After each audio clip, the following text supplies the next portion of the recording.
بسم اللہ الرحمن الرحیم الحمد للہ رب العالمین والصلاة والسلام علی سید المرسلین محمد وعلی آلہ وصحبہ اجمعین رب اشرح لی صدری ویسر لی امری واحلل عقدۃ من لسانی یفقہوا قولی۔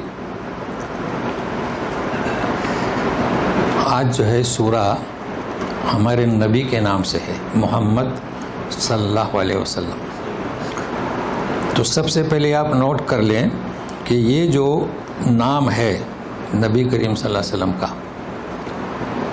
آج تیسری دفعہ آ رہا ہے۔ دیکھیے سورہ میں بما نزل علی محمد، آیت نمبر 2، سطر نمبر 2۔ ہم آل عمران میں 144 آیت میں بھی بتا چکے ہیں، وما محمد الا رسول قد خلت من قبل الرسل۔ پھر سورہ احزاب 40 میں ما کان محمد ابا احد من رجالکم، کہ نبی کریم صلی اللہ علیہ وسلم تم، یعنی محمد، چونکہ آج سورہ محمد ہے تو ہم محمد کا ذکر کریں گے صلی اللہ علیہ وسلم، تم میں مردوں میں سے کسی کے باپ نہیں۔ تو وہاں کیا ہے، اس کو ذکر ہے۔ تو دو باتیں اس میں محمد کے تعلق سے ہم بتا چکے ہیں سرسری طور پر۔ ایک یہ بتا چکے ہیں کہ قرآن شریف میں 4 دفعے ذکر آیا ہے، 2 دفعے جو آیتیں بتائیں، تیسرا یہ محمد، اور چوتھا اس کے بعد والی سورہ فتح، اس میں ہے محمد الرسول اللہ، 4 دفعے، یہ ہم بات بتا چکے ہیں۔ دوسری بات یہ بتا چکے ہیں کہ یہ ذکر ہے، ذکر محمد ہے، اور حدیث میں ہے کہ جب ذکر محمد ہو تو درود شریف پڑھے ورنہ وہ بخیل ہے۔ مگر آج ہم ذکر محمد نہیں پڑھ رہے ہیں۔ جیسے نماز میں کوئی تلاوت کرے تو ذکر محمد نہیں ہے، وہ تو تلاوت کر رہا ہے، تو اب ہر دفعے ہم صلی اللہ علیہ وسلم کہیں تو رکاوٹ ہوگی نا۔ جیسے امام اگر پڑھ لے تو ہم خاموش رہیں، سنیں۔ تو دوسری بات ہم نے کیا بتائی تھی، پورے قرآن شریف میں ذکر محمد ہے صلی اللہ علیہ وسلم، ندائے محمد نہیں، یا محمد نہیں ہے۔ آدم علیہ السلام کو یا آدم اسکن ہے نا، یا موسیٰ انی انا اللہ، موسیٰ یہاں میں ہوں، کہاں دیکھ رہے ہو؟ یا زکریا، یا یحییٰ، مگر اللہ نے اپنے نبی کا نام لے کر کبھی نہیں پکارا، یا محمد نہیں پکارا۔ کیا کہا؟ یا ایھا المدثر، مزمل، ہے نا۔ تو دوسری بات ہم نے کیا بتائی تھی، ہم لوگ یہ کیسی جرت کرتے ہیں کہ اللہ تبارک تعالیٰ نے محمد صلی اللہ علیہ وسلم کو یا محمد کر کے نہیں پکارا۔ ہم کیسی جرت کرتے ہیں کہ مسجدوں میں ایک طرف یا اللہ، دوسری طرف یا محمد، دیکھا ہوگا نا۔ اب آپ کا ہمارا کام کیا ہے، مٹا دیں۔ ہم نے ہمارے مسجد سے ہٹا دیا، کوشش کریں مٹھاس سے۔ تو یہ 2 باتیں ہم نے بتائی تھی۔ آج تیسری بات سنیے گا، اور پھر چوتھی بات انشاءاللہ جب سورہ فتح میں پہنچیں گے۔ تو آج کیا بتانا ہے کہ ہمارے نبی کا نام احمد ہے یا محمد ہے۔ سورہ سب میں عیسی ابن مریم کیا فرماتے ہیں، مبشرا برسول یأتی من بعد اسمہ احمد۔ پھر کہتے ہیں پہلے سے تورات کی میں تصدیق کرتا ہوں۔ تو نوٹ کر لیں آج تیسری بات، تورات میں، انجیل میں ہمارے نبی کا نام کیا؟ احمد۔ قرآن شریف میں ہمارے نبی کا نام کیا؟ محمد۔ اب کیسے سمجھے، آپ کا نام احمد یا محمد؟ تو اسے گرامر کی ضرورت ہے، تدبر کی ضرورت ہے۔ تو یہ آج تیسری بات نوٹ کریں، تو اسے آسان کیے دیتا ہوں۔ عیسی ابن مریم نے کب فرمایا احمد؟ آپ کی پیدائش سے پہلے۔ تو آپ کی پیدائش سے پہلے جتنے نبیوں نے آپ کا ذکر کیا، کیا فرمایا؟ احمد۔ اور قرآن کب نازل ہوا؟ آپ کی پیدائش کے بعد۔ تو پیدائش کے بعد آپ کا نام کیا؟ محمد۔ یہ فرق آپ کو آسان ہوگا سمجھنے کے لیے. اب سنیے, آپ صلی اللہ علیہ وسلم الصادق والمصدوق آپ کی صفت ہے. آپ کیا تھے؟ صادق تھے اور مصدوق. تو پہلے صادق پھر مصدوق. آپ نے جب ہوش سنبھالا تو آپ سچ بولتے تھے. جب سچ بولتے تھے, جب لوگوں نے دیکھا تو فرمایا کہ یہ سچا ہے, تو پہلے کیا؟ سچ بولو, پھر لوگ کیا کہیں گے؟ سچا. اب آسانی ہوگی سمجھنے کے لیے. جو بھی وزن افعلو کے وزن پر, اس کا مطلب زیادہ. حسن اچھا, احسنو بہت اچھا, تو احمدو بہت زیادہ تعریف کرنے والا. تو خبر دی جا رہی ہے, بشارت دی جا رہی ہے کہ ایک بندہ, ایک نبی ایسا پیدا ہوگا جو سب سے زیادہ میری تعریف کرے گا. تو آپ کون تھے پیدا اس سے پہلے؟ احمدو. جب پیدا ہوئے, ہوش سنبھالا, تو آپ جب غار ہرا جانے سے پہلے ہی آپ تعریف کرتے تھے اللہ تعالیٰ کی, کیونکہ اس وقت دین ابراہیمی تھا. اس قدر تعریف کی تو لوگوں نے آپ کو محمد, عبد المطلب نے بھی نام رکھا ہو کیسا؟ موافقت سے. تو اب لوگ کیا کہنے لگے آپ کو؟ محمد. کیا مطلب محمد؟ جس کی سب سے زیادہ تعریف کی جائے. تو آپ پہلے تعریف کرنے والے تھے. جب تعریف کی تو لوگوں نے آپ کی تعریف کی تو کیا ہوئے؟ محمد. یہ تیسری بات نوٹ کر لیے. یہ ہے. تو آپ کا نام تورات اور انجیل میں کیا؟ احمدو, اور قرآن شریف میں کیا؟ محمدو, محمدن. چونکہ احمدو پر تنوین نہیں آتی ہے, تو پیدائش سے پہلے احمدو. پہلے آپ کیا تھے؟ احمدو تھے, اور پھر کیا ہوئے؟ محمدن. آپ دیکھیے, یہ بتانے کی ضرورت کیا ہے کہ پوری دنیا میں کوئی لمحہ ایسا نہیں جہاں آپ صلی اللہ علیہ وسلم کی تعریف نہ ہوتی ہو. آپ مشرق سے لیجئے, ظہر کی نماز سے شروع کیجئے, تو ہر طرف نماز, اذان, نماز, اذان. یہ محمد. اب ہم شروع کرتے ہیں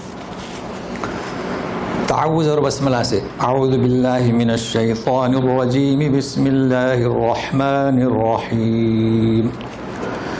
الذین کفروا وصدوا عن سبیل اللہ اضل اعمالهم والذین آمنوا وعملوا الصالحات وآمنوا بما نزل على محمد وهو الحق من ربهم كفر عنهم سيئاتهم وأصلح بالهم.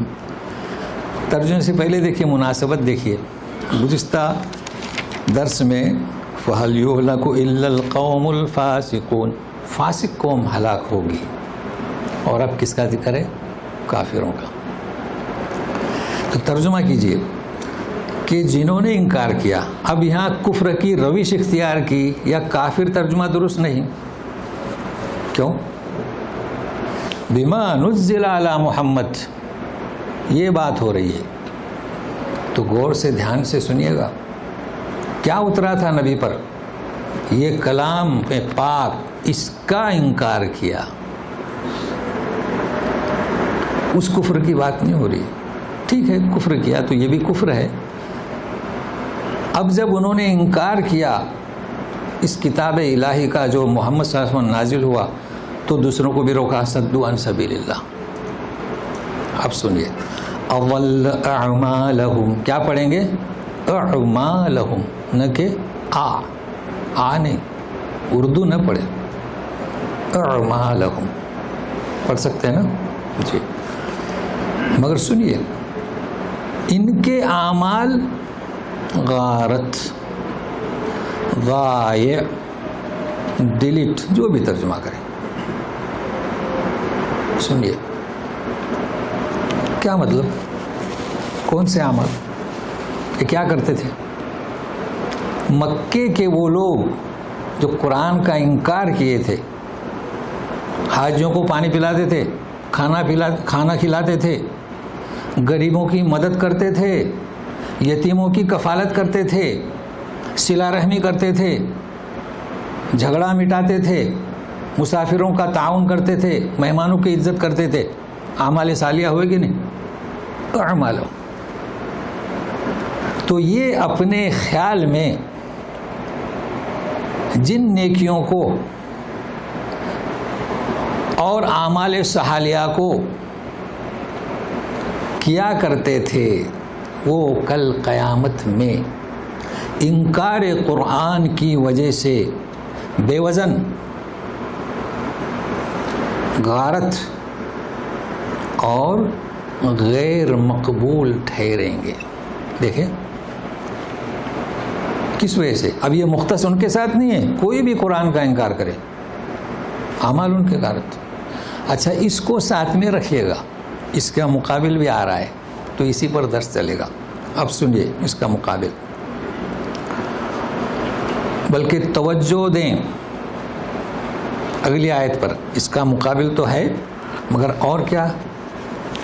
تقویت الایمان، ہمارے آپ کے ایمان کی تجدید، تحدیث، آپ کیا کہیں گے اسے؟ مستحکم، مضبوط بنانا اس آیت میں ہے، بنا لیں۔ لوگ کہاں جاتے ہیں؟ خانقاہوں میں، کس لیے جاتے ہیں؟ ایمان بنانے کے لیے۔ لوگ کہاں جاتے ہیں؟ چلہ کشی، ایمان بنانے کے لیے۔ سنو اے مومنو، آج تقویت الایمان اس آیت میں ہے، ساتھ میں رہیے۔ جو لوگ ایمان لائے، اعمال صالحہ کیے، اور بما نزل علی محمد، اس پر بھی ایمان لائے۔ اچھا ایمان، ہم مومن ہیں تو مومن میں اللہ، کتاب، رسول سب آئے، مگر اس کلام پاک پر ایمان کو خاصیت سے بیان کیا جا رہا ہے، اور وہ حق ہے ان کے رب کی جانب سے۔ کیا؟ تقویت الایمان۔ کفر عنہم سیئاتہم، اللہ ان کے نیک اعمال، غارت اور مومنین کے اس قرآن پر یقین کرنے والوں کی سیئات کسے کہیں گے؟ اعمال صالحہ کا اپوزٹ ہے نا، بدیوں کو ڈیلیٹ کر دیں گے، برائیوں کو ڈیلیٹ کر دیں گے۔ کیا بات ہے؟ کوئی معمولی بات ہے؟ بنائیے ایمان کو۔ اے مومنو، صرف مجرد اس کلام پاک پر یقین تمہارا ہو، لہذا نیکیوں کا انبار لگا دو۔ انبار یعنی بہت سارے ڈھیر۔ لوگ کیا نیکیاں کرتے ہیں؟ نماز، روزہ، زکوٰۃ، حج پر حج، وہ بھی نیکیاں ہیں، ہم اس سے انکار نہیں کر رہے ہیں، میری بات کو سمجھنے کی کوشش کریں۔ مگر ہم یہ نہیں کہہ رہے ہیں کہ نماز، روزہ، حج پر حج، حج پر حج، ڈھیر 5 حج کر لیے۔ آپ کے پڑوس میں لوگوں کے پاس کوئی بچوں کے اسکول کا یونیفارم نہیں ہے، تعلیم نہیں دلا سکتے، اسکول کی، مدرسوں کی، جو بھی، تو ان کی مدد کریں۔ پڑوس میں کوئی بھوکا ہے، کوئی بیمار ہے، اخلاق حسنہ، اقوال صالحہ، یعنی اس طریقے سے آپ نیکیاں کریں، نیکیوں کے ڈھیر لگا دیں، تو اے مومنو سنو، تمہارے گنے چنے گناہ معاف کر دیں گے۔ بتائیے خانقاہ میں جانے کی ضرورت ہے کیا؟ بتاؤ، یہاں ہے، کریں۔ ارے بھائی ایک طائفہ کیا کیا نہ کیا ہوگا اس نے، مگر ایک ایسا عمل کیا کہ سب پر غالب آ گیا۔ بھائی کتے کو کون پانی پلائے گا؟ ہاں، تو کیا تقویت الایمان؟ نیکیاں کرو، ساری نیکیاں۔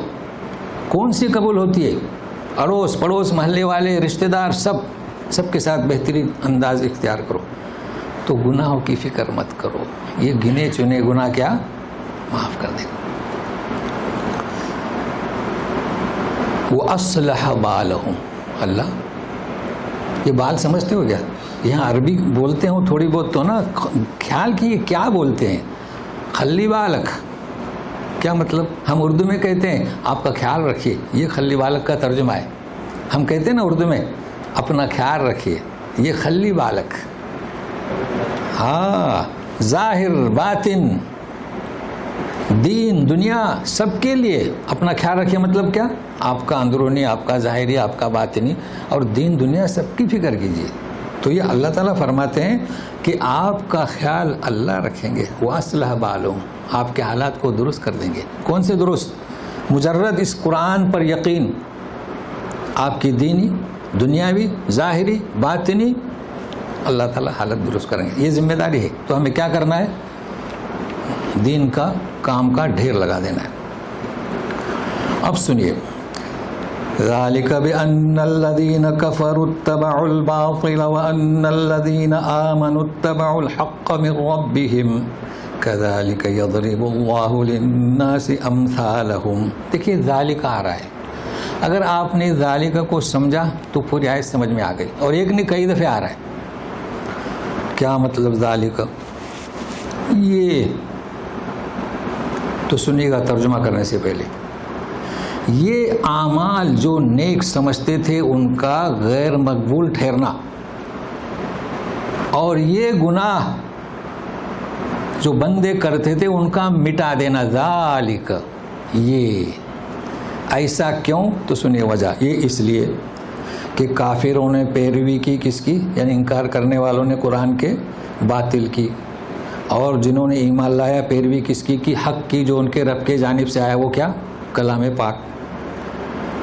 واضح ہو گیا؟ صرف ذالک سے سمجھ میں آ گیا مفہوم؟ اب سنیے، کذالک یضرب اللہ للناس امثالہم، اس طرح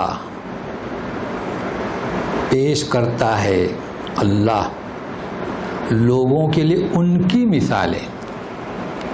سورہ نور میں کیا پڑھ چکے ہیں؟ یضرب اللہ الامثال للناس، لوگوں کے لیے مثالیں پیش کرتا ہے، اور یہاں لوگوں کی مثالیں۔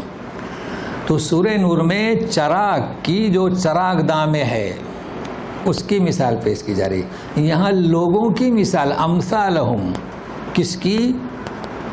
جنہیں خیال ہے کہ ان کی نیکیاں، جن اعمال کو نیک اور صالح سمجھتے تھے وہ غیر مقبول، اور وہ مومنین جن سے بشریت کے ناطے گناہیں ہو گئی، وہ سوچتے ہوں گے کہ یہ گناہیں ہیں، یہ مثالیں دی جا رہی ہیں۔ تو اللہ تعالیٰ اس طریقے سے مثالیں بیان کرنے کا مقصد کیا؟ ابھی سے چوکن نہ ہو جاؤ، اے مومنوں بے فکر رہو، بشریت کے ناطے کچھ سرزد ہوئے ہیں تو اللہ مٹا دے گا، ہے نا؟ یہ بڑی عمر والے بڑے پریشان رہتے ہیں کہ اب کیا ہوگا، یاد کرتے ہیں کیا کیا جو کیا ہو، قرآن شریف میں جڑے رہیں۔ اب سنیے گا، غور سے سنیے، آج کا پورا درس ایسی ہے، بہت اہم موضوع آ رہا ہے، اور یہ جو آیت میں پڑھ رہا ہوں اس آیت سے مسلمانوں نے کچھ بھی استفادہ نہیں کیا، مگر ان لوگوں نے جو مسلمانوں کا قتل عام کر رہے ہیں انہوں نے استفادہ کیا۔ آپ سنیے، جو اس وقت سرزمین پر مسلمانوں کے قاتلین ہیں، باقاعدہ فوج بنائی ہے، ان سے پوچھئے، اس کے سربراہ سے پوچھئے، وہ اسی آیت کا حوالہ دیتا ہے، اور ہم نے کسی سے سنا نہیں، براہ راست اسی سے سنا۔ وہ کیا کہتے ہیں؟ اپنی حفاظت کرنا ہم نے اس قرآن سے سیکھا۔ اللہ اللہ! تو اے مومنو، تقویت الایمان، اب یہ سنیے، اسی آیت سے انہوں نے استفادہ کیا، اور ہم کچھ نہیں کر رہے ہیں، بہت کچھ ہے، دھیان دیجیے گا۔ فَإِذَا لَقِيتُمُ الَّذِينَ كَفَرُوا فَضَرْبَ الرِّقَابِ حَتَّى إِذَا أَثْخَنْتُمُوهُمْ فَشُدُّوا الْوَثَاقَ فَإِمَّا مَنًّا بَعْدُ وَإِمَّا فِدَاءً حَتَّى تَضَعَ الْحَرْبُ أَوْزَارَهَا ذَلِكَ وَلَوْ يَشَاءُ اللَّهُ لَانتَصَرَ مِنْهُمْ وَلَكِنْ لِيَبْلُوَ بَعْضَكُمْ بِبَعْضٍ وَالَّذِينَ قُتِلُوا فِي سَبِيلِ اللَّهِ فَلَنْ يُضِلَّ أَعْمَالَهُمْ سَيَهْدِيهِمْ وَيُصْلِحُ بَالَهُمْ وَيُدْخِلُهُمُ الْجَنَّةَ عَرَّفَهَا لَهُمْ۔ یہ ایک مضمون ہے، ترجمہ سنیں۔ لقیتم، جب تمہاری مڈ بھیر ہو جائے کافروں سے، گردن اڑا دو، دربر رکاب، بلکہ گردنیں، رکبہ کی جمع ہے، یہاں تک کہ جب ان کو خوب کچل دو، پھر پکڑو مضبوطی سے، قیدی بناؤ، جب قیدی بنایا تو پھر احسان کرو، چھوڑ دو، یا پیسے لے کے چھوڑ دو، وَإِمَّا فِدَاءً، فدیہ یعنی کچھ چھوڑ دو، یہاں تک کہ جنگ جو ہے اپنے ہتھیار ڈال دے، مطلب ہے کہ ان میں حیثیت ہی نہیں اب جنگ لڑنے کی. ذالک، اس کو تو ہم تفسیر میں سمجھاتے ہیں، پہلے تفسیر سمجھیں. اگر اللہ چاہتا تو لن تصر، نصر کے معنی مدد، انتصر مدد مانگنا، تو اس کا اللہ انہیں سمٹ لیتا، یعنی اللہ آپ کی خود کی مدد کرتا. تو یہ تو ہم ترجمہ نہیں کریں گے نا ایسا. اگر اللہ چاہتا تو نمٹ لیتا ان سے، ہوا بھیج کر ہلاک کر دیتا. لیکن اللہ تعالیٰ چاہتا ہے کہ تم میں سے ایک دوسرے کو آزمائے. تو جو لوگ اللہ کی راہ میں مارے جائیں گے، اللہ ان کے اعمال کو بالکل ضائع نہیں کرے گا، ان کی راہ ہموار کرے گا، ان کا خیال رکھے گا، اور جس جنت کا وعدہ دیا جا رہا ہے، پہچان کی جا رہی ہے، اس میں داخل کر دے گا. یہ ہوا ترجمہ. اب اس کی تفسیر کس سے کہا جا رہا ہے، کس کے لیے، تو وہ اسی آیت کو پیش کرتے ہیں کہ جب اپنی حفاظت کرنا ہو تو انہیں، ان کی گردنیں اڑاؤ، ان کو کچلو، ان کو قید کرو اور سب کچھ کرو. لہذا مسلمانوں کو مار رہے ہیں. مگر وہ یہ بھول گئے کہ رسول کا حکم کیا تھا، بچوں کو نہ مارا جائے، عورتوں کو قتل نہ کیا جائے. تو جنگ کے میدان میں کبھی بھی عورتوں کو کچھ نہیں کرتے تھے، پکڑ لیتے تھے. مان لیجئے کہ 1000 آدمی جنگ میں 500 مارے گئے، 500 عورتیں رہ گئی بیوہ. اسی لیے اسلام نے گنجائش دی کہ اب عورتوں کی کثرت ہے تو 4 شادیاں. لوگ پوچھتے رہتے ہیں کہ حکمت کیا ہے. نہیں، قرآن میں سب کچھ ہے. بہرحال یہ اس کا موضوع نہیں. آج موضوع کس کا ہے؟ کیا آج کل جیسا ہو رہا ہے اسے کہتے ہیں اغتصاب، ریپ، کیا اس آیت میں لکھا ہوا ہے؟ آپ کہتے ہیں کہ اس آیت سے ہم نے سبق حاصل کیا. کہاں ہے؟ کیا لگایا؟ عورتوں کو پکڑو بس. آپ نے ایک چیز دیکھی کہ اور پھر مسلمانوں نے کس کے لیے حکم ہوا ہے؟ جن لوگوں نے مکہ کی سرزمین سے محروم کیا، نمبر 1، ان کی جائیداد باغات سے محروم کیا، اور مدینہ سے بھی محروم کرنے کی تیاریاں تھیں. تو کہا جا رہا ہے، یہ نہیں کہا جا رہا ہے کہ جہاں کافر ملے مارو کاٹو. فَإِذَا لَقِيتُمْ، اگر مٹھ بھیڑ ہو جائے، یہ ٹریننگ دی جا رہی ہے. اگر ایسا ہوا تو کہ وہ تم پر حملہ کریں تو اپنی حفاظت کیسے کرو؟ آ گئے میدان میں گردن اڑاؤ. یہ اس کا مطلب ہے. اب بتائے کہ مسلمان کہاں ان سے لڑنے جا رہے ہیں؟ بستیوں کو اجاڑ رہے ہو، اجاڑ رہے ہیں کہ نہیں؟ کیا ان کا گناہ؟ یہاں کیا حکم ہے کہ اگر وہ آئیں میدان میں تو، چنانچہ بدر میں وہ میدان میں آئے، احد میں میدان میں آئے، خندق میں میدان میں آئے. اس کو سمجھنے کی کوشش کریں تو مفہوم واضح ہو گیا. لیکن ایک چیز اور جو قرآن شریف کا مطالعہ کرتے ہیں، میں آپ کو لے جاؤں، مطلب یہ چیز سمجھ میں آئے گی یہ قاتلان مسلمین نے جو اس سے اخذ کیا وہ غلط ہے. میں آپ کو آیت پڑھ کے سناتا ہوں تو آپ بھی پریشان ہوں گے. سورہ انفال 185 آیت، ما کان لنبی ان یکون لہ اسرا، نبی کی شان نہیں کہ وہ کسی کو قیدی بنائے. حتی یثخن فی الارض، یہاں تک کہ زمین میں اچھی طریقے سے خون ریزی کر کے جنگ کو ختم کر دے. تریدون عرض الدنیا، تم دنیاوی نفع چاہتے ہو قید کر کے، فدیہ لے رہے ہو، اور اللہ تعالیٰ آخرت کو چاہتا ہے. بہرحال یہ آیت کو اس سے جوائن کریں اور سمجھنے کی کوشش کریں. یہاں کہا جا رہا ہے کہ قیدیوں کو پکڑو، وہاں کہا جا رہا ہے کہ انفال میں، آیت نمبر تو نہیں بتایا، صفحہ نمبر بتایا. آیت نمبر کون سی؟ جی آیت نمبر ہے 67 68. جی، کہ نبی کی شان نہیں. کیا مطلب اس کا ہے نا؟ دیکھیے، قرآن اور حدیث کو سمجھنے والوں سن لو میری بات. کبھی بھی دعویٰ نہ کرو کہ آپ حدیث کو سمجھتے ہیں اور قرآن کو سمجھتے ہیں. محنت، جستجو، اللہ کی توفیق. جی، سب لوگ حدیث حدیث، وہ حدیث تو ہے ہی نہیں. ہمیں کیسے حدیث آئے گی؟ کسی نے بہت اچھا بیان کیا ہے کہ کنویں میں آدمی گر گیا تو لوگوں نے اسے رسی سے باندھا اور کھینچا، بچ گیا نا. دوسرے دن اوپر جو کھجور کے درخت پر جاتے ہیں نا ہمارے یہاں ناریل اور تاری میں، تو کچھ باندھتے ہیں، وہ ٹوٹ گیا. اب کیا کرنا صاحب؟ انہیں لوگوں نے رسی پھینکی, وہ سوچا کہ کچھ کریں گے, باندھا تو کھینچ لیا, اس کا نام کیا ہوا, کیا ہوا صاحب؟ تو اس طرح قرآن حدیث کو نہ سمجھے. اب کیا ہوا, بیچارے کی کیا حالت ہوئی؟ پوچھا بھائی ایسا کیوں کیا؟ بولے کل ہم نے ایک آدمی کو کنویں میں گرا, رسی باندھ کے کھینچا تھا. اچھا, تو آج اس کو جو کھجور کے درخت پہ اٹکائے تو اس کو کھینچ لیا. تو بھائیو دوستو, ایسا نہیں ہے. بڑا افسوس ہے. ارے مجھ سے لڑتے ہیں. مزدلفہ میں ایک صاحب 2:30 بجے نکل گئے, تو مجھ سے پوچھتے ہیں کہ وہ تو عائشہ صدیقہ کو عذر تھا, تو ہمیں پتہ نہیں عذر تھا. اچھا, یہ بھی اسلامک سینٹر کی بس تھی, اس میں علماء تھے, ان کو پتہ نہیں, ان کو پتہ نہیں کہ مبیت مزدلفہ میں رکن کیا ہے. رات گزارنا, فجر کی نماز پڑھنا رکن نہیں, مغرب عشاء کی نماز پڑھنا رکن نہیں. یہ ان کے سمجھ میں نہیں آ رہا ہے, تو الٹا اعتراض. اب یہ باتیں تو درس میں سمجھائی جائیں گی نا. تو حدیث, تو یہاں یہ کیا مطلب اس آیت کا, کیا مطلب؟ وہاں کہا جا رہا ہے مناسب نہیں, تو تاریخ پڑھنا پڑے گی. مشرکین کا یہ دستور تھا کہ جب بھی, جیسے آج کل ہے, آج کل ان کا سب سے پہلا مقصد لڑکیوں کو غائب کرو بس. اس وقت کیا تھا, انسانیت تھی, لڑکیوں کو غائب نہیں کرتے تھے, فوراً قیدی بناتے تھے. کیوں؟ پیسہ.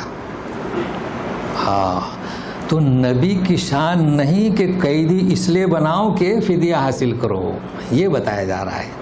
مگر یہ نہیں کہا جا رہا ہے کہ قیدی بنانے کے بعد اگر آپ کو اطمینان ہو چکا ہے تو قیدی بنانے کے بعد ان سے چاہے دیکھیے احسان, چاہے فری میں چھوڑ دو, تو موافقت ہو گئی, کوئی اختلاف نہیں ہے, کوئی اس میں شک و تردد نہیں. بلکہ بعضوں نے کہہ دیا ہے کہ یہ ناسخ و منسوخ نہیں. حقیقت یہ ہے کہ نبی کی شان نہیں, لیکن اگر ایسا ہوا ہے بھائی, جانیں بچ جائیں گے نا. اور پھر جب آپ کچل چکے ہیں, تو یہ دونوں آیتوں کا جو کہ ہم نے وضاحت کر دی. اب سنیے گا, یہاں جو کہا جا رہا ہے, جیسے کہ ہم نے بیان کیا تھا, ذالک ولو یشاء اللہ. سنو اے مسلمانوں, یہ کام تمہارے کرنے کا ہے. دیکھیے کیا, فشد الوثاق فضرب الرقاب. اگر وہ آتے ہیں مقابلے کے لیے تو فضرب الرقاب, مگر ہم مقابلے میں جانے سے پہلے ہی وہ ضرب الرقاب کر رہے ہیں. ہم بیٹھے ہوئے مکی زندگی بنا کر بیٹھے ہوئے ہیں, ابھی اور کچھ ہے. اگر وہاں تک پہنچے تو ساتھ میں رہیے گا. یہ کام مسلمانوں کے کرنے کا ہے. اگر وہ آئیں تمہیں ختم کرنے کے لیے, چونکہ اسلام حق ہے, قرآن حق ہے, تو تم انہیں کچل دو. اور اعلان ہوا تھا, جس نے ہتھیار ڈال دیا اسے قتل مت کرو, جو اس نے گھر کا دروازہ بند کیا اسے قتل مت کرو, ہوا تھا نا. ہاں, جانتے ہیں فتح مکہ پر کیا اعلان ہوا تھا. چند گنے چنے افراد جو مجرم تھے, چاہے کعبے کے ساتھ لمٹ جائیں, انہیں قتل کرو. یہ بھی آپ جانتے ہیں, استثناء ہوتا ہے. جی اب سنیے, تو ظاہر ہے کہ اللہ تعالیٰ یعنی ان کا شک کو بھی دور کر دیا. تو اور یہ اللہ کی سنت ہے کہ وہ لن تسر منہم, اگر اللہ چاہتا تو انہیں ختم کر دیتا. آج بھی ہے, ان قاتلوں کو ختم کر دیتا تھا. نہیں, آزمائش, تیاری کیجیے. اور جو مر چکے ہیں اللہ کی راہ میں, ان کے اعمال ضائع نہیں کرے گا. سیہدیہم, اب ان کو کیا راہ دکھائے گا؟ کئی باتیں باقی ہیں. یہ برزخ میں رہیں گے, انہیں راہ دکھائے گا. وہ یصلح بالہم, ان کے حالات درست کرے گا, برزخ میں اچھی طریقے سے رہیں گے. پھر اٹھنا ہے قیامت کے دن, کوئی معمولی دن نہیں ہے وہ. پھر پل صراط پر چلنا ہے. تو یہ سب مرحلوں میں اللہ تعالیٰ ان کا خیال رکھے گا. یہ اس کا مطلب ہے. اب سنیے, یا ایھا الذین آمنوا ان تنصروا اللہ ینصرکم ویثبت اقدامکم والذین کفروا فتعسا لهم واضل اعمالهم. اے ایمان والو, اگر تم اللہ کی دین کی مدد کرو گے, اللہ کی مدد ہم کیا کریں گے؟ دین کی, قرآن کی, دین رسول کی مدد کرو گے, اللہ تمہاری مدد کرے گا. تو اس کا مطلب کہ آج جو پیٹے جا رہے ہیں, کیوں؟ اللہ کے دین کی مدد ہم نہیں کر رہے, ہمیں فکر ہی نہیں ہے اللہ کے دین کی. اور تمہارے قدم ثابت قدم رکھے گا, کیسے رکھے گا؟ آج تو لڑکھڑا رہے ہیں, ہے کسی کو فکر؟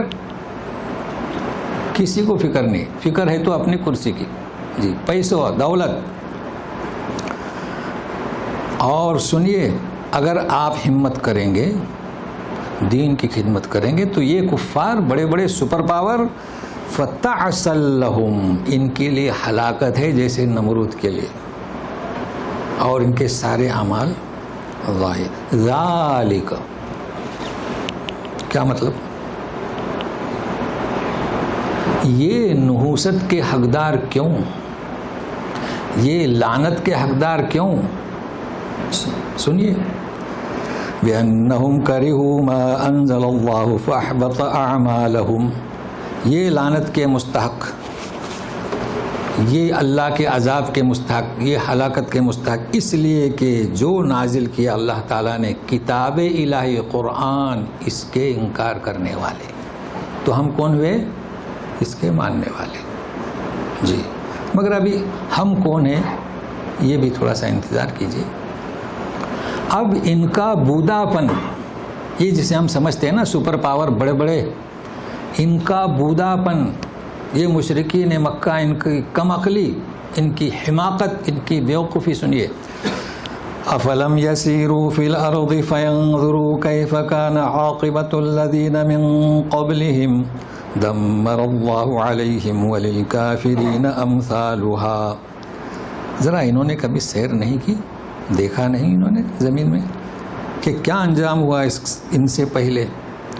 مراد عاد سمود ان کی طرف ہے، فرعون، کہ ان کو ہلاک کر دیا، اور کافروں کے لیے مثالیں ہیں، تو اس سے بھی یہ سبق حاصل نہیں کر رہے ہیں، تو ان کی حماقت ہے اور کچھ نہیں۔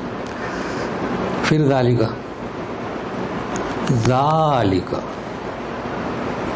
ذالک بأن اللہ مولا الذین آمنوا وأن الکافرین لا مولا لهم۔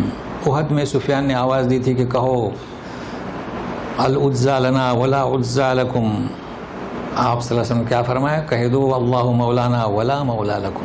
مگر یہاں ذالک ہے، وہ تو ایسے میں نے بتلایا آپ کو۔ ذالک کیا مطلب؟ یہ ذالک کا مطلب ہے کہ یہ منکرین قرآن کو بما نزل علی محمد، یہ نحوست، یہ بدبختی، یہ فتعسل لہم، یہ اعمال کے نتائج کا فرق کیوں؟ ذالک اس لیے کہ انہوں نے جو کتاب نازل ہوئی محمد صلی اللہ علیہ وسلم پر انکار کیا، تو ان کا مولا اللہ نہیں ہو سکتا، ان کا حمایتی اللہ نہیں ہو سکتا، اور جنہوں نے اس کتاب کو یقین کے ساتھ مانا ان کا مولا یعنی حمایتی اللہ ہوگا۔ اب آپ ہی دیکھیے آج اللہ ہمارا حمایتی کیوں نہیں؟ مارے جا رہے ہیں، بستیاں برما کو ختم کیا، آج کل جو حالات ہیں بس ان کی مرضی، اٹھاؤ گھر میں سے، تو وہ مولا کہاں گیا؟ ہمارا مولا کوئی نہیں۔ بما نزل علی محمد، اس کو تم نے چھوڑ دیا۔ اب اسی کی وضاحت ہے، سنیے گا، مومنین کے لیے، اور ان کی مثال دی جا رہی ہے دنیا کی۔ ان اللہ يدخل الذین آمنوا وعملوا الصالحات جنات تجری من تحتها الانہار والذین کفروا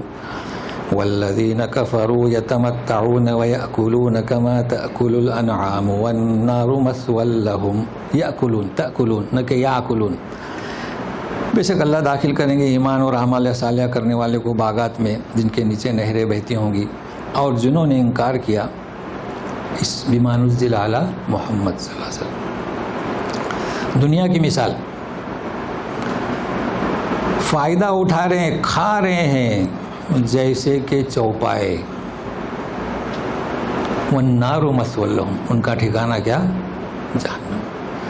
دیکھیے دنیا میں جانور بھی کھاتے ہیں، اور یہ منکرین حق بھی کھا رہے ہیں۔ جانور کیوں کھاتے ہیں؟ پیٹ بھرنے کے لیے۔ جانور کا بھی پیٹ بھر جایا تو منہ پھیر لیتا ہے، تو تم بھی کھا رہے ہو پیٹ بھرنے کے لیے، کوئی تدبر نہیں، کوئی غور نہیں، کوئی خوض نہیں، کچھ نہیں۔ تو انہیں دنیا میں کیا کہا جا رہا ہے؟ اولئک کالانعام۔ دیکھیے کما، اس لیے ہم نے اس کے پہلے ہم بتا چکے ہیں، کسی کو گدھا نہ کہیں۔ اللہ تعالیٰ نے کیا فرمایا؟ کمثل الحمار۔ تو یہ جیسے کہ مواشی، کسی کو ڈائریکٹ یہ نہ کہیں کہ تو بیل ہے، بیل کی طرح ہے، سمجھ رہے نا؟ یہ قرآن سے تعلیمات ملتی ہے ہمیں۔ اب سنیے، ان کی غلط فہمی وَكَأَيٍّ مِّن قَرْيَةٍ هِيَ أَشَدُّ قُوَّةً مِّن قَرْيَتِكَ الَّتِي أَخْرَجَتْكَ أَهْلَكْنَاهُمْ فَلَا نَاصِرَ لَهُمْ. بہت ساری بستیاں ایسی ہیں تو اے رسول تیری بستی والوں سے زیادہ طاقتور تھی، مکہ والے سے تھی نا. ہاں دیکھیے التی اخرجت، جنہوں نے آپ کو مکے سے نکالا، جی اہلکناہم فلا ناصر لہم، تو ان کا کوئی مددگار ہوا نہیں. تو اے مکہ والو تمہاری بھی کوئی مدد کو نہیں آئے گا. یہ پیش کیا جا رہا ہے. اب اگلی دعا دیکھیے، یہ دنیاوی نظریہ ان کا پیش کیا گیا. اب اخروی سنیے، یعنی یہ جو عناوین میں نے باندھے ہیں نا تو آپ کو آیات سمجھنے میں بڑی سہولت ہوگی. تو سنیے گا. افمن كان على بينة من ربه كمن زين له سوء عمله واتبعوا اهواءهم. تو بھلا جو اپنے رب کی جانب سے روشن دلیل پر ہو جیسے مومنین، کیا ان کی طرح ہو سکتا ہے جن کو برے اعمال خوشنما کر کے دکھائے گئے اور اپنی خواہشات نفسی کی پیروی کی؟ یہ واضح ہو چکا ہے کہ برے اعمال کرتے ہیں اور خواہشات نفس کی پیروی کرتے ہیں. تو بھلا مومنین کیسے ہوں گے؟ سنیے اب اخروی معاملہ. مثل الجنة التي وعد المتقون فيها أنهار من ماء غير آسن وأنهار من لبن لم يتغير طعمه وأنهار من لبن لم يتغير طعمه وأنهار من خمر لذة للشاربين وأنهار من عسل مصفى وَلَهُمْ فِيهَا مِن كُلِّ الثَّمَرَاتِ وَمَغْفِرَةٌ مِّن رَّبِّهِمْ.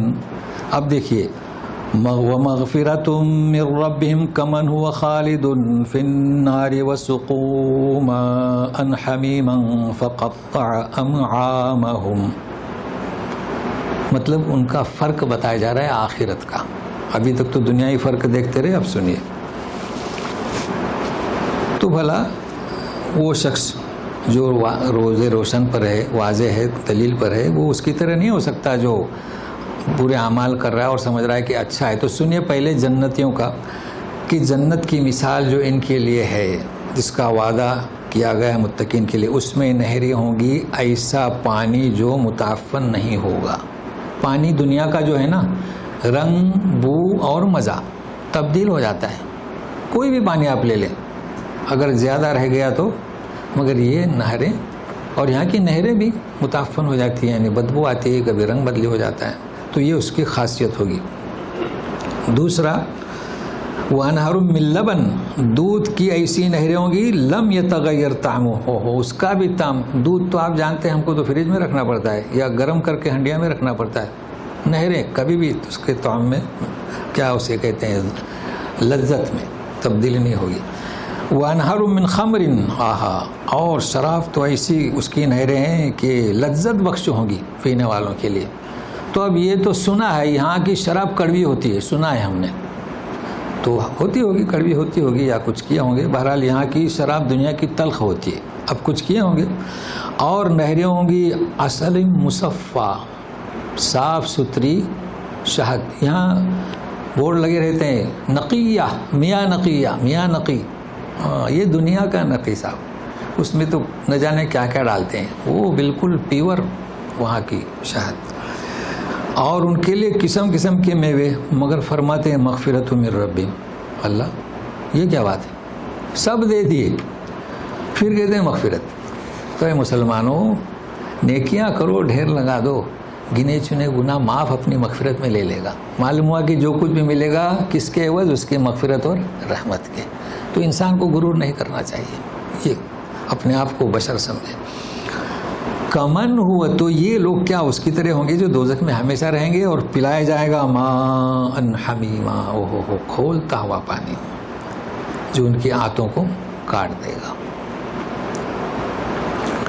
تو بہرحال اللہ تعالیٰ ہمیں اس نعمت میں شامل کرے، ہمارے گناہوں کو معاف کر دے. اب ایک منافقین کا بھی ذکر آ رہا ہے، سنیے گا.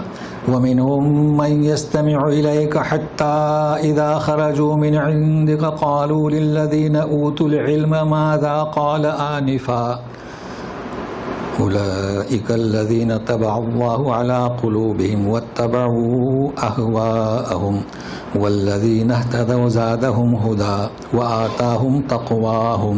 اس میں دو چیزوں کا ذکر ہے، ایک منافقین کا اور ایک نیک لوگوں کا. ان میں سے کچھ ایسے ہیں جو کان لگا کر سنتے ہیں آپ کی طرف. کون یہ؟ سنیے بھی. حتیٰ اذا خرجوا من عندک، جب وہ آپ کے پاس سے نکلتے ہیں تو قالوا للذین اوتوا العلم، اہل علم سے کہتے ہیں ماذا قال آنفا، ابھی بھی اس نے کیا کہا. اب ان کی جو ہے نتیجہ بتایا جا رہا ہے، تو پہلے اس آیت کو سمجھے تو پھر آگے اولئک سے. پہلے آنفا کا کیا مطلب اور پھر یہ کون لوگ.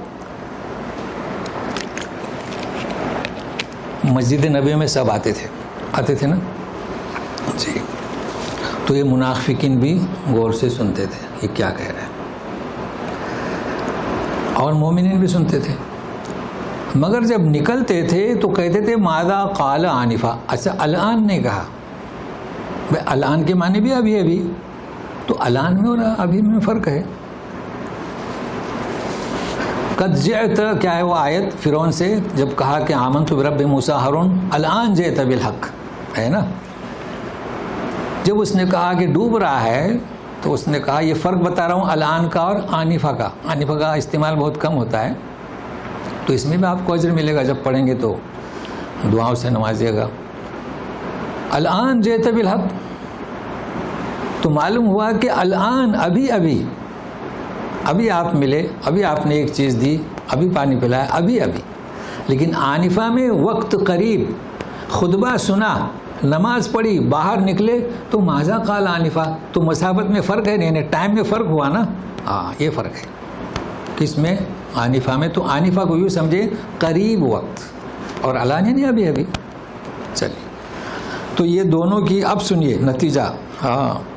اولئک الذین طبع اللہ علی قلوبہم، ان کے انکار کی وجہ سے بظاہر تو یہ ایمان لائے، زبان سے اقرار کیا لیکن دل سے تصدیق نہیں کی. اللہ تعالیٰ نے ٹھپا لگا دیا، مہر لگا دی. تو یہی پوچھیں گے ماذا قال آنفا.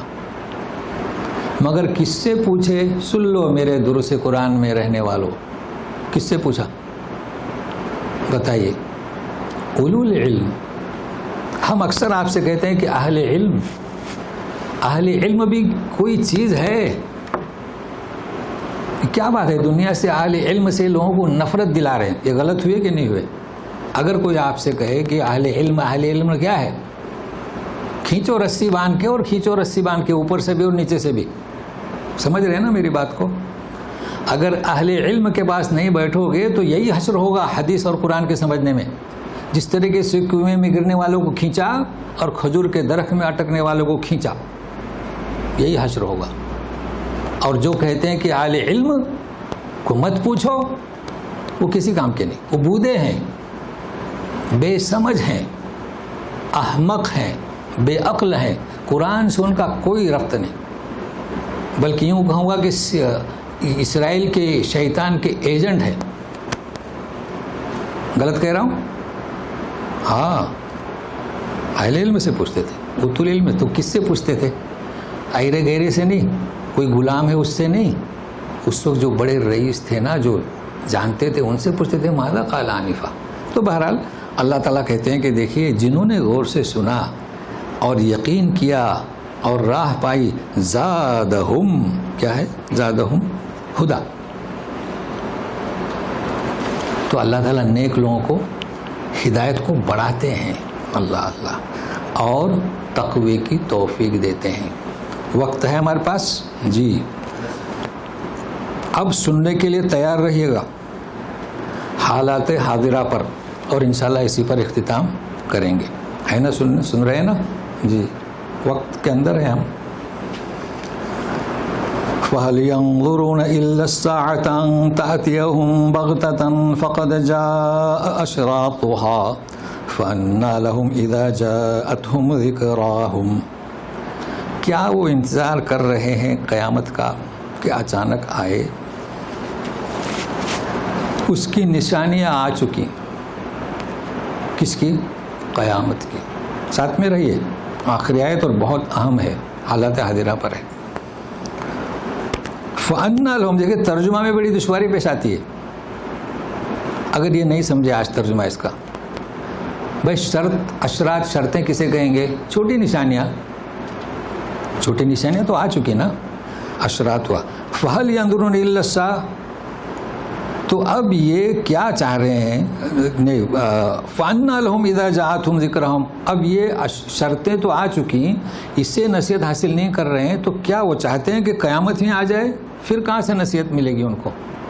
وہ ترجمہ بڑا دشوار ہے. پھر سے سنیں، فَقَدْ جَاءَ أَشْرَاطُهَا، شرطیں واقع ہو چکی. فَأَنَّىٰ لَهُمْ إِذَا جَاءَتْهُمْ ذِكْرَهُمْ، اس سے مراد چھوٹی شرطیں نہیں ہے، مطلب وہ انتظار کر رہے ہیں کہ قیامت ہی آ جائے، بڑی نشانی آ جائیں، تو پھر انہیں نصیحت کہاں سے حاصل ہوگی. اب یہ بھی نوٹ کر لیں، یہ اردو والوں کے لیے تو مشکل نہیں ہے، جو عربی بولتے ہیں نا یہ غلطی کر جاتے ہیں. قرآن شرط کی جمع کیا ہے قرآن میں؟ بولیے اشراط. جو اردو پڑھتے ہیں نا یونیورسٹی میں وہ صحیح کہتے ہیں، اردو میں کیا؟ شرطیں. لیکن جو کہتے ہیں کہ شرائط، غلط. اردو والے نہیں بولیں گے کبھی، ہم لوگوں میں اسی غلطیاں ہوں گی. شرائط کسے کہتے ہیں جانتے ہو؟ یہ ٹیپ، پہلے آڈیو ٹیپ، پھر ویڈیو ٹیپ، پھر کارٹون باندھنے کی ٹیپ. شریعت کی جمع شرائط، تو عربی والوں کو گڑبڑ کرتے ہیں. بہرحال یہ ایک ظاہری چیز تھی، لیکن اصل جو مجھے سمجھانا ہے، اب سنیے گا، تیار رہیے گا. نشانیاں آ چکی. کون سی نشانی؟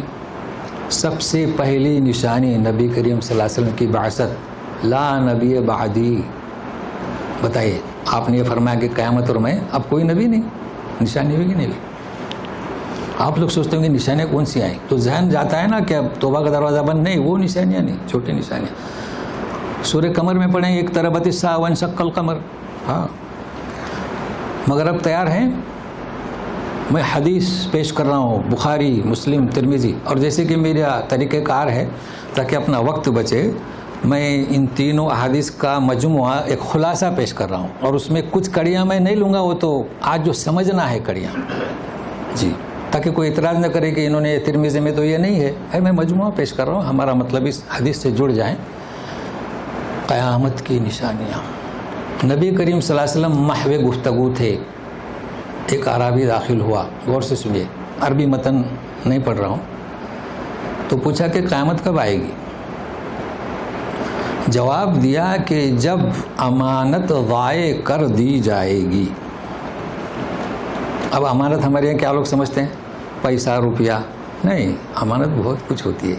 تو اس نے پوچھا کہ امانت ضائع ہونے کا کیا مطلب؟ ہاں، اب سنیے گا کیا فرمایا. جب نااہل کو ذمہ داری، نااہل کے ذمہ داری سپرد کر دی جائے گی، تو یہ قیامت کی کیا؟ انتظار کرو. یہ فرمایا کہ جب امانت نااہل کو سپرد کی جائے گی تو قیامت کا انتظار کرو. کیا مطلب؟ ہم پہلے اپنے نوعیت سے چل رہے ہیں. دیکھیے، گاؤں میں کوئی بھی ہو، سیکرٹری ہو، صدر ہو، کمپنی کا باس ہو، جو بھی ہو، اگر کسی نااہل کو یہ جگہ دے دی نا تو کیا حال ہوتا ہے؟ کیا حال ہوتا ہے؟ ظلم. جی، ظلم ہوتا ہے. تو اس پر ہم آخر میں پیش کرتے ہیں. پھر یہ انفرادی طور پر ہمیشہ خیال رکھنا چاہے.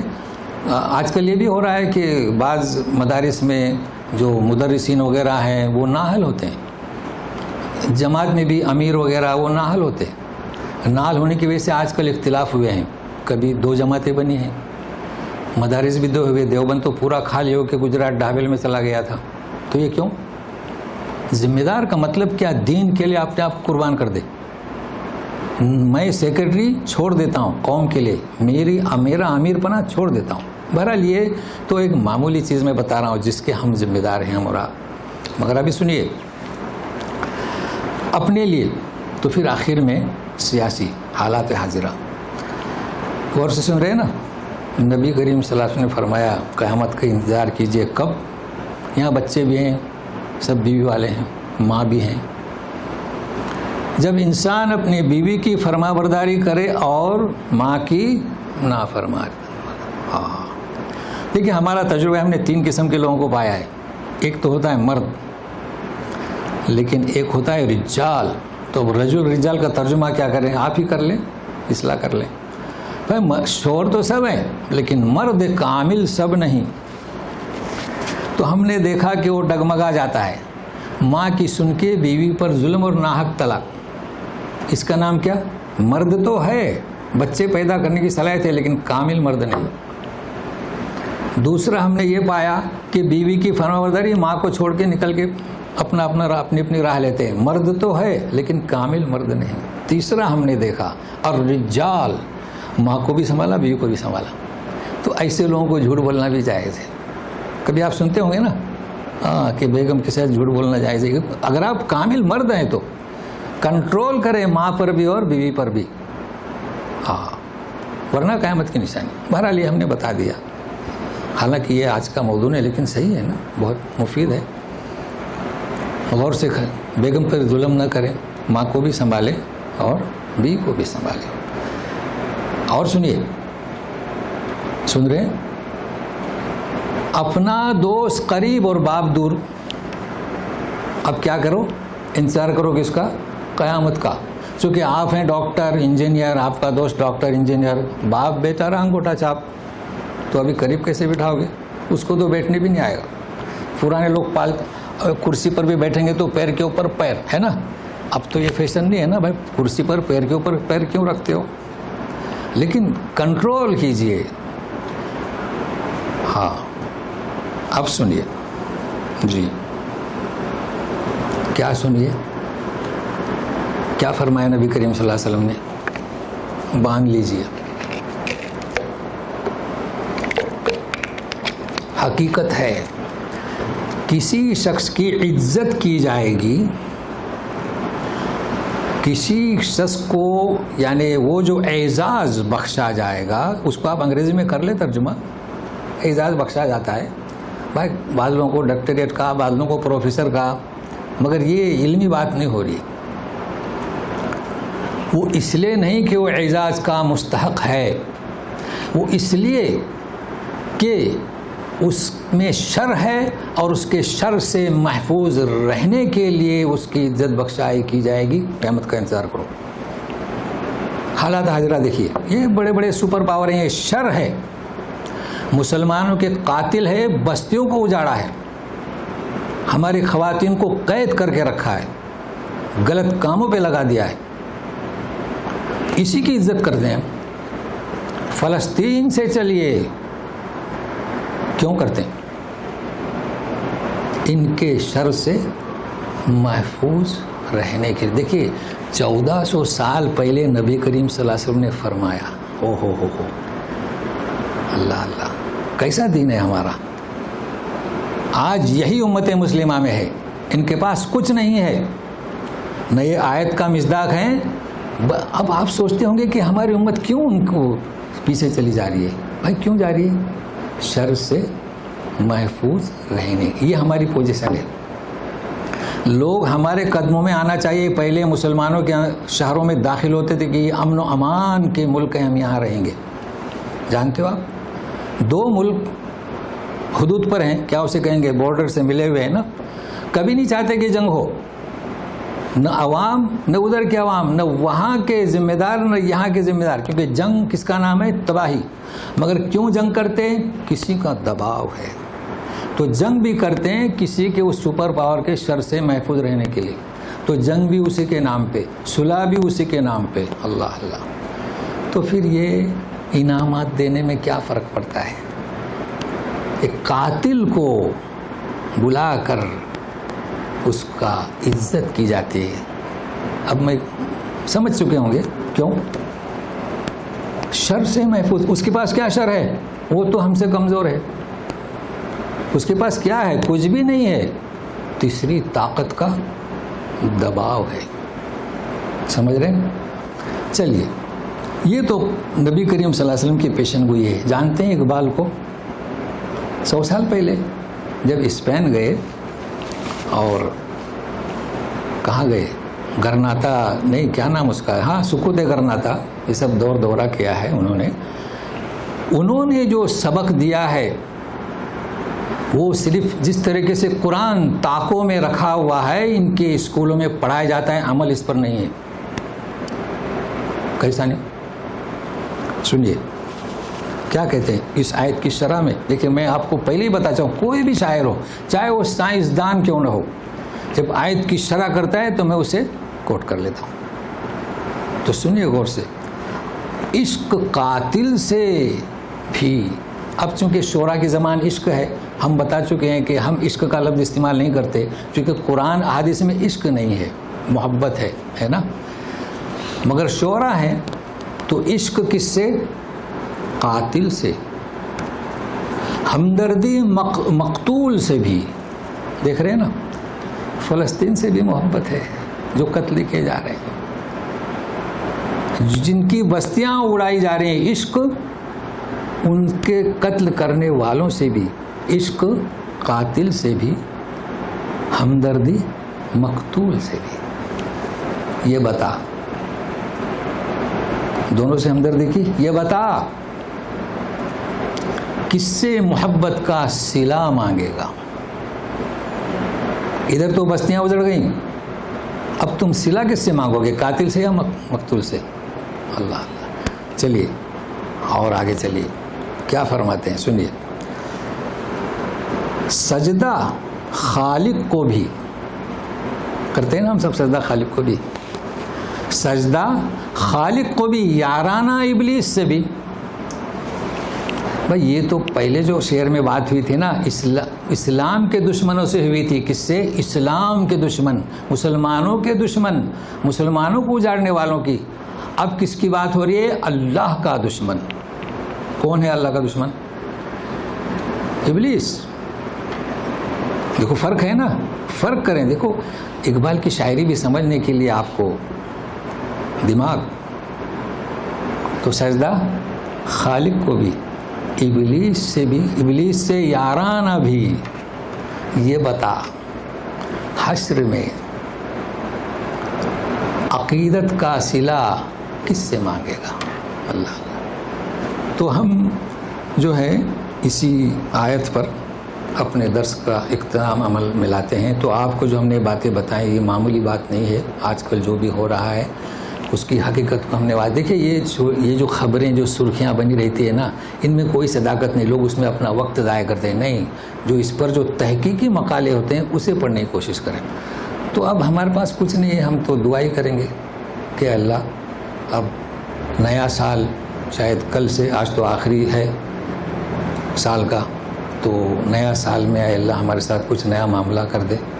اور یہ جو ہمارے خلاف جو سازشیں چل رہی ہیں تو نمٹ سکتا ہے. ہم چونکہ کمزور ہیں، ہم بے بس ہیں، ہم کچھ نہیں کر سکتے، ہمارے ہاتھ میں کچھ نہیں ہے. تو اللہ تعالیٰ ہماری حفاظت فرما، ہمارے اولاد کی اور اولاد کی. ہم جس بستی میں رہ رہے ہیں ہمیں بے دخل کرنے کی کوشش کی جا رہی ہے. اللہ تعالیٰ تو نمٹ سکتا ہے، لیکن چونکہ ہم معذور ہیں، مجبور ہیں. اور اس کے ساتھ ساتھ اے اللہ ہماری معاشی حالت جو ہے، آج کل کے جو حالات ہیں، اس میں تو مدد فرما. ہم کہاں جائیں؟ تجھی سے مانگ رہے ہیں. اور قرآن سے چمٹنے کی توفیق عطا فرما. ہمارے لیے بھی ہماری بال، ہمارے حالات بھی درست کر دے، چونکہ ہم قرآن پہ لگے ہوئے محنت کر رہے ہیں. برحمتک یا ارحم الراحمین. اعوذ باللہ من الشیطان الرجیم. فهل ينظرون الا الساعة ان تأتيهم بغتة. دیکھو عربی پڑھیں، عربی قرآن. بغتہ، ہمارے یہاں کیا پڑھیں گے اردو والے؟ بغتہ. ساعہ تو عربی قرآن پڑھیں جی. فقد جاء اشراطها فأنى لهم اذا جاءتهم ذکراهم. جی آئندہ بھی جلدی آ جائیے. فَاعْلَمْ أَنَّهُ لَا إِلَٰهَ إِلَّا هُوَ. اس آیت پر امام بخاری نے مستقل ایک باب باندھا ہے. تو آئندہ بھی آ جائے جلدی. برحمتک یا ارحم الراحمین. سبحانک اللہم وبحمدک اشہد ان لا الہ الا انت استغفرک واتوب الیک. جی ہاں جو آپ نے قیامت کی حدیث بتائی ہے، جی اگرچہ کہ اس میں جو آپ نے وہ جو ماں کو بیوی کو کنٹرول کرنے کا بتایا، اس سے تو ایسے ہی لگتا ہے کہ جیسے قیامت دروازے پہ کھڑی ہے. جی ذرا اس کا سوال یہ ہے کہ یہ جو ایک اور بھی حدیث ہے قیامت سے متعلق جس میں یہ کہ لونڈی مالک کو جنے گی اور ہاں اور وہ بدبو جو ہے چلانے والے عمارتیں بنائیں گے. جی جی. تو یہ اس سے کتنی مختلف ہے؟ کیا الگ الگ کیوں ایک نشست میں کیوں؟ جی دیکھیے ان کا سوال کیا ہے, لونڈی مالک کو جنے گی, وہاں بال کا لفظ ہے. چونکہ ہم نے پہلے کہا کہ ہم اس کو کئی چیزیں ہم نے چھوڑ دی ہیں, تو وہ آج کل ہم سمجھ نہیں سکتے کیونکہ آج کل لونڈیاں نہیں ہیں. لیکن آپ نے جب سوال کیا ہے تو ہم بتا دیتے ہیں. اصل میں وہاں کیا ہے, زوج کا لفظ نہیں آیا. اب ہم نے آپ کو بتایا تھا کہ کچھ لوگ کہتے ہیں امراتی, انہیں پتہ نہیں کچھ لوگ کیا کہتے ہیں زوجتی, بتایا تھا نا. تو اسی طریقے سے زوجی اور بالی بہت فرق ہے. قرآن شریف میں بھی ہے بال کا لفظ. تو بال آتا ہے آقا, شوہر کو نہیں. شوہر وہ ہے جس کی شادی ہوئی ہے, اور بال کون ہے؟ تو لونڈی کسے جنے گی؟ بال کو جنے گی. تو بعضوں نے وہاں ترجمہ کیا ہے شوہر کا, تو شوہر کو نہیں. اچھا قرآن شریف میں ہذا بعلی شیخا ہے نا, تو وہ اصل میں ایسا ہے کہ ایک بادشاہ کی 40 کیا تھی کنیزیں.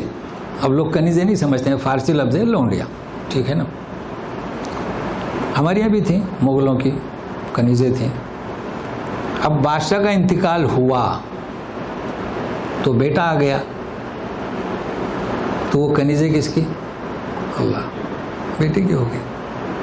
اصل میں ہوتا یہ تھا, اب اس کنیز سے جو لڑکا ہوا وہی تخت پر آ بیٹھتا تھا. چونکہ وہ جو کنیزیں تھیں نا, تو ان سے ہم بستری تو بغیر نکاح کے, لیکن اگر بچہ ہوا تو اس کا نام پھر لونڈی نہیں, کنیز نے اس کا نام کیا؟ ام الولد. تو اس کو کیا ہے, خاص کے بیٹے کی ماں. لیکن اب یہی بیٹا مالک ہو گیا, تخت پر آ بیٹھا. اب یہ کیا کرتا ہے, اس کو ماں کا درجہ نہیں دیتا ہے, کس کا دیتا ہے؟ لونڈی کا. اور ایسا ہوا ہے. تو قیامت کی نشانی تو ہو چکی, لیکن یہ پھر ہوگا. لیکن پھر کب ہوگا؟ یہ ابھی تو مکی زندگی بنائے رکھے ہیں نا مسلمانوں نے, پیٹو, مار کھاؤ, بستیاں اجاڑ رہے, انہی کی عزت کرو. اب وہ کون ہے شخص, کہاں سے آئے گا, اور مسلمانوں کا غلبہ ہوگا, ظلم نہیں ہوگا, تو پھر وہ عورتوں کو کنیزیں بنائے گا. تو اس وقت یہ پھر سلسلہ شروع ہوگا. چلیے اور کچھ. عرش کریم کا مطلب؟ جی, عرش کریم, کریم کے معنی مکرم, باعزت. تو قرآن کے ساتھ بھی اور عرش کے ساتھ بھی معنی وہی ہیں.